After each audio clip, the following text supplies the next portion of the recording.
Construction on the NC-12 Rodanthe Bridge Project, almost a decade in the making, is nearly complete, and it isn't difficult to see why it was so necessary. Planning for this started in mid-2014. The planning was sparked by the damage done to the existing stretch of Highway 12, seen here in blue. Asphalt torn apart by Hurricanes Irene and Sandy. Wrinkled with 3 to 4 foot undulations in it, or the asphalt just gone. You don't know whether it went out into the ocean or it went out into the Sound. Power poles toppled. It leaves quite an impression on you on the power that we're up against. Add to that these images of the beach eroding and encroaching on the existing stretch of highway. If you travel far enough, you'll find a former speed limit sign now immersed in the sand. Those hot spots were identified as what options could be taken to relocate the road, beach nourishment. I mean, basically all options were on the table. The DOT bought themselves time after those storms by installing sandbags near the shoreline to prevent sinkholes caused by erosion. So these sandbags are 5 feet wide, 2 feet thick, and 15 feet long.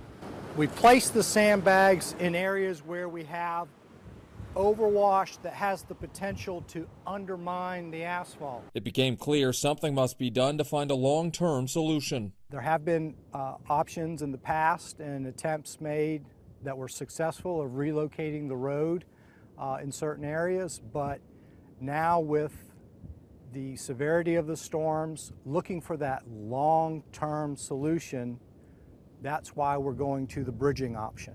While protecting the existing road in blue, crews began to get to work on the new bridge project in red, an intricate task with environmental limitations.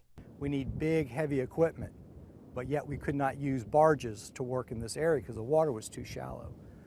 So we had to use a trestle system, a temporary bridge system, in order to build the permanent bridge.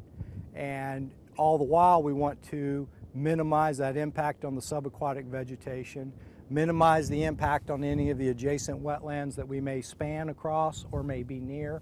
The DOT worked with researchers to hindcast, using data from previous storms to predict what future impacts to the roadway may be. So we use climate model projections, and it's not like a weather forecast, like we're going to say it's going to be nice and cool tomorrow and 72 degrees, but we're looking more 10, 50 years down the road. Use the storms from the past, run them in different scenarios, taking into account new land development, new dune shape, new water contour, sound bottom contours and inlet contours, and see what are some of the worst case scenarios we could experience for a bridge. The hope is that planning will accommodate for shifting shorelines and weather events to ensure this bridge is here to stay. We're going to make that long-term investment.